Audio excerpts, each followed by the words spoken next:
बिस्मिल्लाहिर्रहमानिर्रहीम। उर्दू पेजेस के मोअज़्ज़िज़ दोस्तों को अस्सलाम वालेकुम।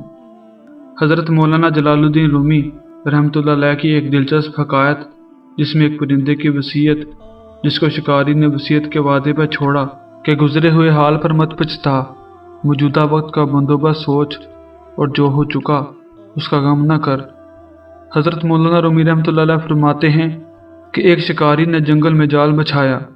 इत्तफाक से उसमें एक चिड़िया फंस गई और शिकारी ने उसे पकड़ लिया। चिड़िया ने शिकारी से कहा, ऐ इंसान, तुमने कई हिरन, बकरे और मुर्ग खाए हैं, मगर फिर भी तेरे पेट की भूख न बुझी, जबकि उन चीज़ों के मुकाबले में मेरी क्या हकीकत। ज़रा सा गोश्त मेरे जिस्म पर है, इससे तुम्हारा क्या बनेगा। मेरी जान और दिल तुम्हारा कैदी है। क्या ही अच्छा हो कि तुम मुझे आज़ाद कर दो, ताकि मैं तुमको 3 नसीहतें करूं, हत्ता कि तुमको मालूम हो जाए कि मैं दाना हूँ या नादां। उनमें से पहली नसीहत मैं तुम्हारे हाथ पर ही करूँगी, जबकि दूसरी नसीहत उस वक्त जब तुम मुझे छोड़ दोगे और मैं दीवार पर ना बैठ जाऊँ। उसके बाद तीसरी और आखिरी नसीहत दरख्त पर बैठकर करूँगी, ताकि तुम इन तीनों नसीहतों से खुश नसीब हो जाओ। उस शिकारी के दिल में तजस्सुस हुआ कि ना जाने चिड़िया क्या फ़ायदेमंद नसीहतें करे। चिड़िया ने कहा, मेरी पहली नसीहत यह है कि महज बात किसी से सुनकर उस पर अमल यकीन ना करो। ये सुनकर शिकारी ने चिड़िया को छोड़ दिया तो वो उड़ गई और दीवार पर जा बैठी और बोली, मेरी दूसरी नसीहत ये कि गुजरे हुए वक्त पर गम ना करना। हज़रत मौलाना रूमी रहमतुल्लाह अलैह फरमाते हैं कि अब वो परिंदा अपने शिकारी को आजमाता है कि आया उस पर इन नसीहतों का कुछ असर भी हुआ या नहीं। उसके बाद चिड़िया ने शिकारी से कहा कि मेरे पेट में पाव भर का एक निजाम मोती है, और मोती भी ऐसा कि उसकी तरह का कोई दूसरा मोती ना होगा। तुमने मुझे छोड़कर बड़ी गलती की। तूने वो मोती खो दिया क्योंकि तेरी किस्मत में ना था। इतना कहकर चिड़िया सामने दरख्त पर जा बैठी।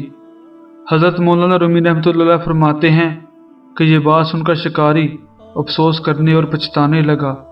वो गमगीन हो गया और बार बार कहता कि हाय, मैंने क्या गज़ब किया, मैंने तुझको क्यों आज़ाद किया। ऐ मकार परिंदे, इन हीलों से तूने मुझे गुमराह किया। चिड़िया ने उससे कहा, क्या मैंने तुझको नसीहत ना की थी कि महज बात सुनकर उस पर यकीन न करना, मगर तुमने मेरी इस बात का एतबार कर लिया कि मैं खुद छटाक भर वज़न रखने वाली चिड़िया अपने पेट में पाव वज़न का मोती रखती हूँ। क्या यह मुमकिन है। और दूसरी नसीहत ये ना की थी कि कल के गुजरे हुए पर गम ना कर, मगर तुमने मेरी दूसरी नसीहत का भी असर ना लिया। या तो तू बहरा है या तूने मेरी नसीहत समझी ही नहीं। शिकारी ये सुनकर मुतमिन हो गया और चिड़िया से तीसरी नसीहत बयान करने को कहा। चिड़िया ने कहा, हाँ, उन 2 नसीहतों पर तूने खूब अमल किया कि मैं तीसरी नसीहत भी नाहक ज़ाया करूं। तुम्हें कोई भी नसीहत करना बिल्कुल बेकार है। और जवाब में तीसरी नसीहत की तरफ इशारा करते हुए हवा में परवाज़ कर गई, यानी गाफल और जाहल को नसीहत करना बेफ़ायदा है। हज़रत मौलाना रूमी रहमतुल्लाह अलैह फरमाते हैं कि जाहल जहालत का गुलाम होता है। तुम उसको कितनी ही नसीहत कर लो, वो सुनेगा नहीं। वो लोग खुश नसीब होते हैं जिन्हें कोई नसीहत करने वाला हो। हम अक्सर अपने मुखलिस साथियों और बुज़ुर्गों की नसीहतों पर कान नहीं धरते और इसमें नुकसान हमारा ही होता है।